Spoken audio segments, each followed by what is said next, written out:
nyuma yuko Ububirigi bwahagaritse imikoranire mu byerekeranye n'ibikorwa by'iterambere cyangwa se n'inkunga Ububirigi bwagombaga kuzaha u Rwanda, ayo mafaranga yagombaga kuzahabwa u Rwanda n'ubundi neza angana n'amafaranga agiye kwita ahabwa igihugu cy'abaturanyi cy'u Burundi. Ibyo byabaye kuri uyu munsi ubwo leta y'u Burundi ku munsi w'ejo hari kwa kabiri, kuri wa kabiri w'iki cyumweru, leta y'u Burundi yasinyanye amasezerano n'igihugu cy'Ububirigi mu byerekeranye n'ibikorwa by'iterambere cyangwa se byo gufasha igihugu cy'u Burundi kugira ngo kirusheho gutera imbere, aho cyemerewe amafaranga menshi n'igihugu cy'Ububirigi. Neza ubirebye ubona ko u Rwanda rukimara kuvuga ngo amafaranga y'inkunga Ububirigi bwari kuzaduha agera ku hafi kuri miliyoni 95 z'amayero. Muri izo miliyoni hari hasigaye gukoreshwaho miliyoni 80 z'amayero, nizo zari zisigaye guhabwa u Rwanda mu gihe cy'imyaka 5. Izo miliyoni 80 z'amayero zagombaga guhabwa u Rwanda. Bivugwa ko muri izo miliyoni 80 zagombaga guhabwa u Rwanda, ariko u Rwanda rukaba rwaciye umubano n'Ububirigi. Izo miliyoni zari kuzafasha u Rwanda, ubu tuvugana Ububirigi bwahise buzifata, izo miliyoni nizo zigiye guhabwa igihugu cy'u Burundi. Ubu ayo mafaranga agiye guteza imbere u Burundi, afasha abaturage b'u Burundi mu rwego rwo kugira ngo biteze imbere cyangwa se bubake ibikorwa remezo, amwe ashyirwe mu buhinzi, adashyirwe mu buvuzi. Ayo mafaranga ni amafaranga menshi cyane, nimba uri umurundi nkurikiye nawe ubwo urahita uyumva. Fata miliyoni 75 z'amayero nizo Ububirigi bwasinye ko bugiye guha igihugu cy'u Burundi. Izo miliyoni uzikube mu mafaranga y'u Burundi, urahita ubona ayo mafaranga ukuntu ari amamiliyari menshi, yakora ibintu byinshi mu gihugu cy'u Burundi. Ibyo rero nibyo tugiye kwinjiramo, si ibi gusa kandi turi buze gutindaho, nabyo turabyinjiramo.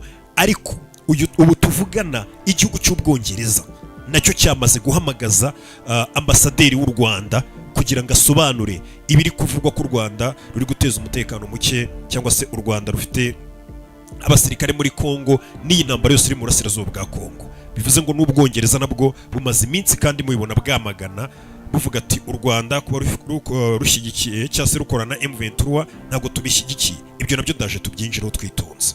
Abantu benshi bakaba bakomeje kuvuga ati ese nyuma y'Ububirigi hakurikiyeho n'Ubwongereza? Kaduhere i Burundi. Ku munsi wo kuwa kabiri w'iki cyumweru ejo nibwo leta y'u Burundi yasinyanye amasezerano n'igihugu cy'Ububirigi. Ni amasezerano yari agamije kugira ngo igihugu cy'Ububirigi gifashe gutera inkunga igihugu cy'u Burundi mu bikorwa bijyanye n'iterambere. Muri gahunda igihugu cy'u Burundi cyari gifite ni gahunda yitwa ngo ntusigare inyuma.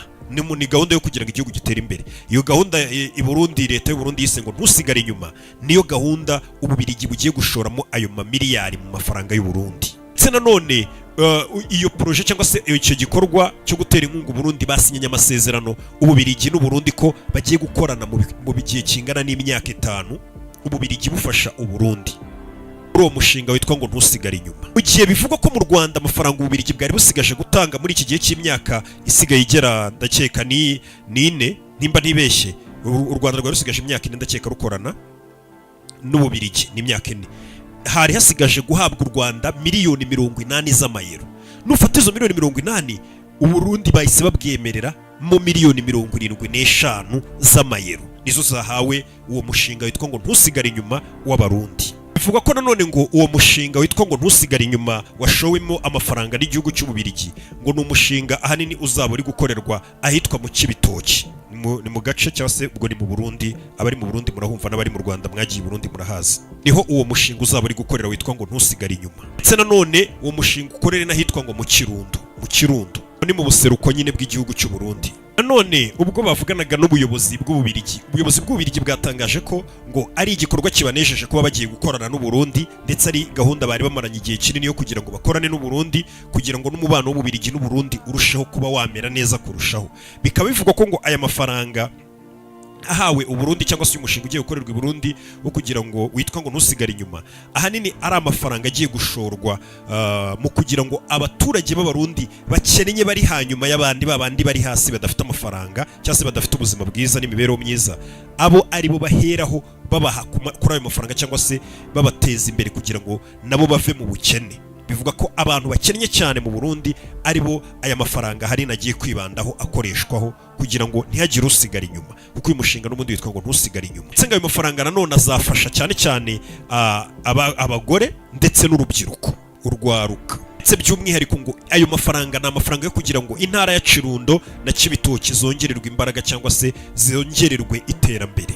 nanone Freddy Manirerekana umuyobozi mu Burundi yakomeje avuga ngo Uburundi twifuza ko rwose ubwo iki gikorwa cyari kiri kuba Manirerekana yavuze ko bifuza nk'Uburundi ko iki gikorwa cyo gukorana n'Ububirigi ari igikorwa cyarenga niyo myaka 5 gusa bamaze gusinyana, ahubwo kikaba cyamara n'imyaka 100 Uburundi bwifuza gukorana n'Ububirigi. Ndetse Uburundi bwongeye kuvuga ko nubwo hari hashize igihe harajemo agatotsi mu mubano w'Ububirigi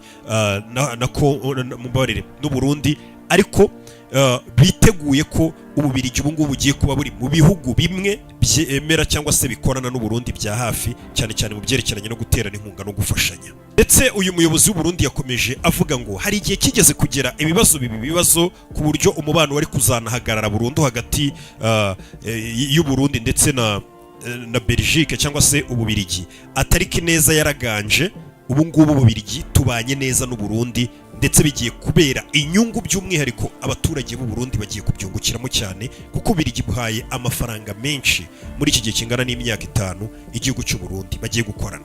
Kavuga ko Ububirigi ubundi bwari busanzwe butera inkunga Uburundi mu byerekeranye n'ubuhinzi ndetse n'ubuvuzi, ariko kuri iyi nshuro hiyongeremo n'iyi gahunda yitwa ngo ntusigare inyuma, aho Ububirigi bugiye gushiramo amafaranga menshi mu rwego rwo kugira ngo abakene kurusha abandi cyangwa se babantu bakennye cyane i Burundi nabo ntibasigare inyuma, ayo mafaranga abashe kubafasha kuba yatera imbere. Nanone abantu benshi bakaba bibaza ngo ese ibi byaba bifite aho bihuriye no kuba u Rwanda rwahagaritse umubano n'Ububirigi, cyane cyane ko Ububirigi bwari bukomeje umushinga wo gutera inkunga u Rwanda, cyane cyane muri za miliyoni 80 z'amayero zagombaga kuzahabwa u Rwanda muri imyaka isigaye, izo zari zitarakoreshwa.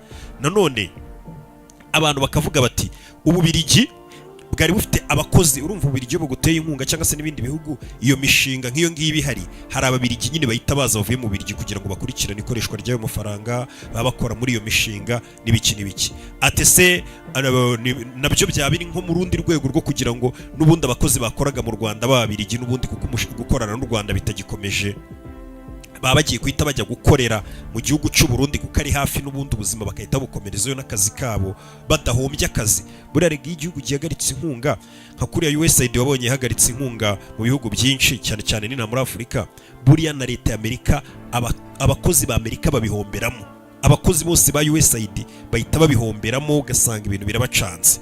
Ariko n'Ububirigi niko byari bigiye kugenda bamwe muri abo bakozi, ariko ubwo ngubwo wabona bamwe bahise banakomereza i Burundi nta wamenya. Ibyo byo ntago nyine tubizi, ni kwa kundi muri kuvuga ati byaba bimeze uko. Gusa igihe kizwi neza cyemejwe nuko Uburundi muri kano kanya abaturage b'u Burundi na leta y'u Burundi bari mu nyungu, bagiye guterwa inkunga y'amafaranga menshi cyane, ndashobora guhindura ubuzima bwa benshi, cyane cyane bari bakeneye. None tuvuye i Burundi tugaruke mu gihugu cy'Ubwongereza. Igihugu cy'Ubwongereza nacyo kiri mu bihugu ngira ngo nejo bundi wumvishije Minisitiri w'Ububanyi n'Amahanga wa Kongo, wa mugore ari kuvuga ati mu bihugu bisa nkaho biri kutwumva neza, kuko bamaze igihe bazenguruka barega u Rwanda bavuga ko u Rwanda rwasagariye ubusugire bwa Kongo. Minisitiri w'Ububanyi n'Amahanga wa Kongo yari ari kuvuga, nabumvishije icyo kiganiro, yari ari kuvuga ati mu bintu muri kano kanya ibihugu biri kutwumva muri gahunda turimo yo kugenda dushaka ko u Rwanda barufatira ibihano, igihugu kindi yagarutseho gisa nkaho kiri kubumva neza yavuze Ubwongereza. Yavuze ko Ubwongereza busa nkaho buri kumva Kongo cyane.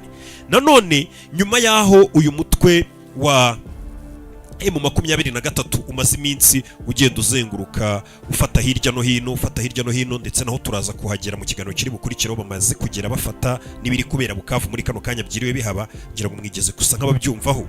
Ni ukuvuga ngo ibyo ngibyo bikomeje gutuma amahanga haguruka akavuga ati M23 ikomeje kurengera cyangwa se bakomeje gutuma ibintu biba binini cyane.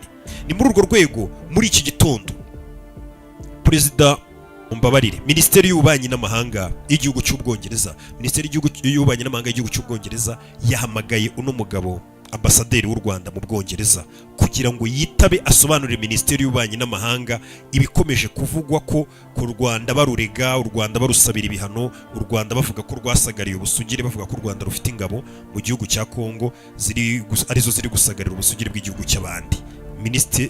bikaba byatumye abantu benshi bibaza ngo ese bimeze bite, ese nyuma y'Ububiligi hakurikiyeho Ubwongereza nabwo bugiye gufata ibihano, bimeze bite ko bahamagaje ambasaderi w'u Rwanda kugira ngo ajye gusobanura. Bivuga ko ngo Ubwongereza mu byo basaye nk'abagarukaho ari ukuvuga ati guverinoma y'u Rwanda ikomeje gusagarira ubusugire bw'igihugu cya Kongo, ndetse bakaba basaba leta y'u Rwanda ko yakura ingabo zayo RDF zikava ngo ku butaka bw'igihugu cya Kongo, ndetse no kureka gukomeza guha intwaro cyangwa se gushyigikira umutwe wa M23. Gusa nanone ni mu gihe n'ubundi leta y'u Rwanda yo ikomeza kugaragaza ko n'ubundi nk'uko perezida w'igihugu yabivuze ubwo yaganiraga na Jeune Afrique, yavuze ko n'ubundi kuba umuntu yagukangisha inkuka, na Olivier Nduhungire yabigarutseho uyu munsi ubwo yaganiraga igitangazamakuru kindi, yatangaje ko ubwo bamubazaga ati ese kuba u Rwanda ruhagarikiwe inkunga, iyo nkunga hari ibikorwa yajyaga ijyamo bigiye bitandukanye mu gihugu byatumaga igihugu gikomeza kumera neza, u Rwanda ibyo bikorwa byakorwaga birahagarara cyangwa amafaranga yandi ari bujye muri ibyo bikorwa arava hehe? Olivier Nduhungire yasubije nawe avuga ngo dufite n'abandi bantu dukorana, dufite n'abandi badutera inkunga, ati kandi ikindi kigeretseho ntago u Rwanda rwabura kubaho Ububiligi budahari, ibintu byakomeza kugenda neza. Ndetse yongera kugaruka anavuga ko badakwiye gukorana n'abantu babakangisha inkunga, ku buryo umuntu nyine gukangisha inkunga akubwira ngo nudakora ibi biragenda gutya, kugira tuguye inkunga banza ukora ibi. Ndetse ahanini cyane cyane bagaragaza ibikorwa bijyanye no kuba byabangamira umutekano w'igihugu. Binahura neza n'ibyo perezida w'u Rwanda aherutse kuvuga, avuga ati inkunga buriya wayihagarika, cyangwa se umuhitishije ati urafata inkunga ibyo kurinda umutekano w'igihugu cyawe ubikore gutya na gutya bigenda ukuntu, ukavuga ati buriya nabanza nkarinda umutekano w'igihugu cyanjye, iby'inkunga bikaba biza nyuma cyangwa se bikanarorera, ariko tuzi ko dufite umutekano ku mipaka yacu no mu gihugu indani, umutekano mbega ari wo wa mbere w'abaturage kurusha iby'inkunga. Ndetse nanone Minisitiri w'Ububanyi n'Amahanga Olivier Nduhungire yongeye kugaruka avuga ngo hano yari ari gusubiza ibyavuzwe n'uwungirije minisitiri Premier Ministre w'Ububiligi, ndetse akaba na Minisitiri w'Ububanyi n'Amahanga. Hano ubwo yandikaga ya nteruro ya kare ivuga ko bakiriye cyangwa se yaretere nimba ariko nabyita, ubwo bandikaga ko bamaze kumenya iby'inkunga yahagaze ko leta y'u Rwanda itagishaka ko bakorana, Olivier Nduhungire yakomeje amusubiza avuga ngo ati ubwo perezida hano yabwiraga Ububiligi, mu yandi magambo yari ari gusubiza Ububiligi aho banditse, nawe niho yahise yandika abasubiza. Nduhungire Minisitiri w'Ububanyi n'Amahanga yanditse avuga ngo Perezida Tshisekedi yashyigikiye kandi ahereza intwaro umutwe wa FDLR, ndetse uwo mutwe uragenda utura mu gihugu cyumera neza.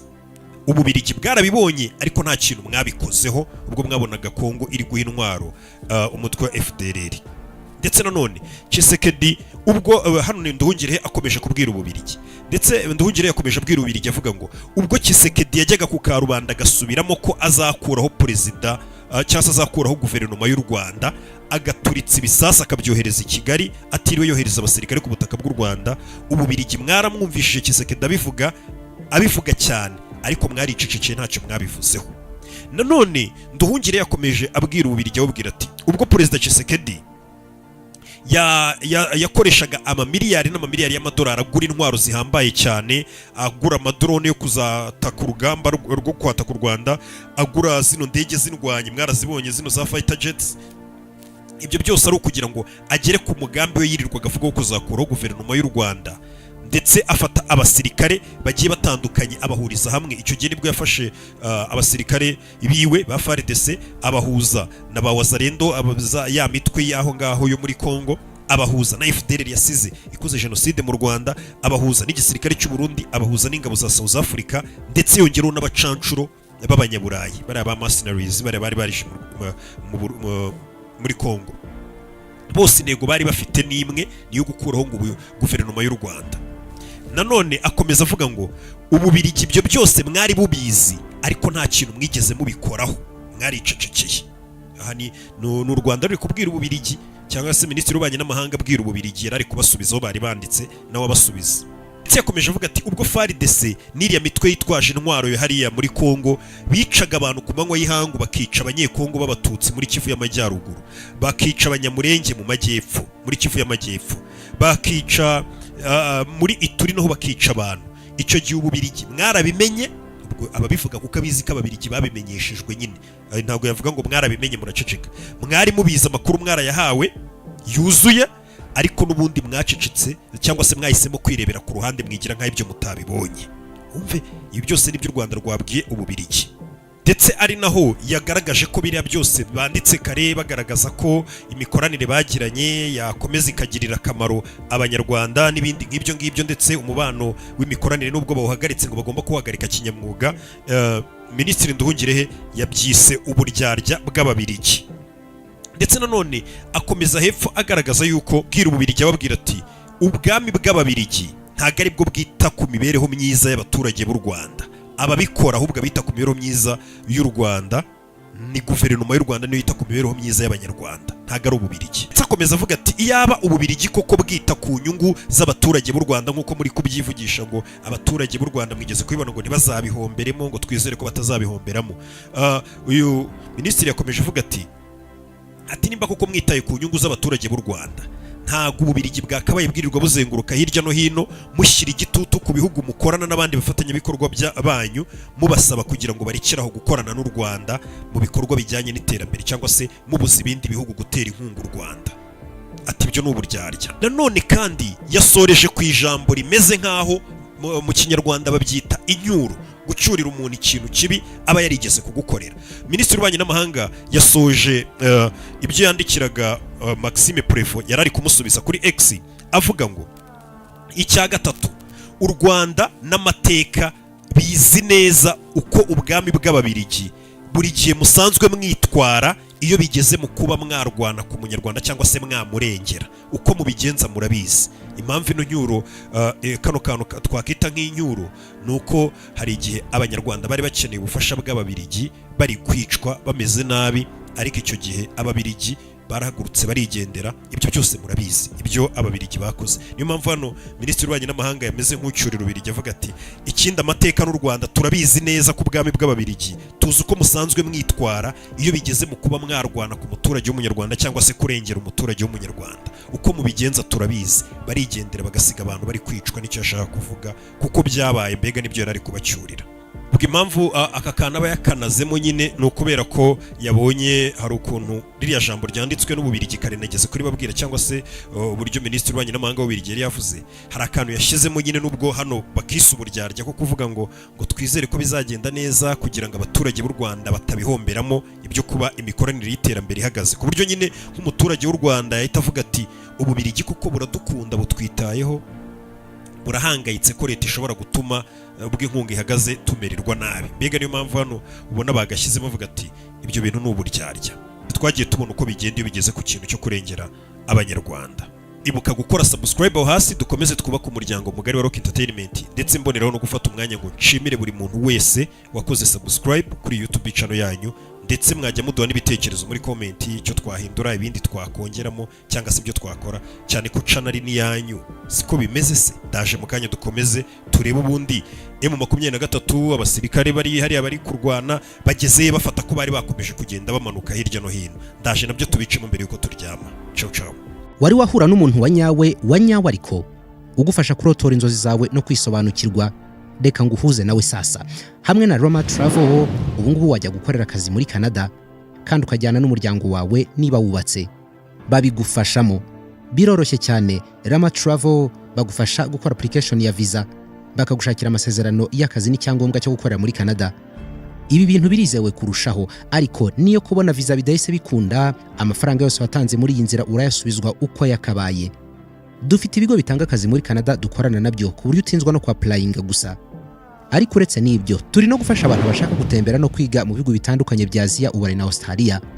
Hamagara Rama Travel kuri 0791 27 9818. Ndasubiramo 0791 27 9818, cyangwa usure imbuga nkoranyambaga zabo, hose bitwa Rama Travel. Karibu muri Canada, ukora akazi utuje kubera kuri kumwe n'umuryango wawe.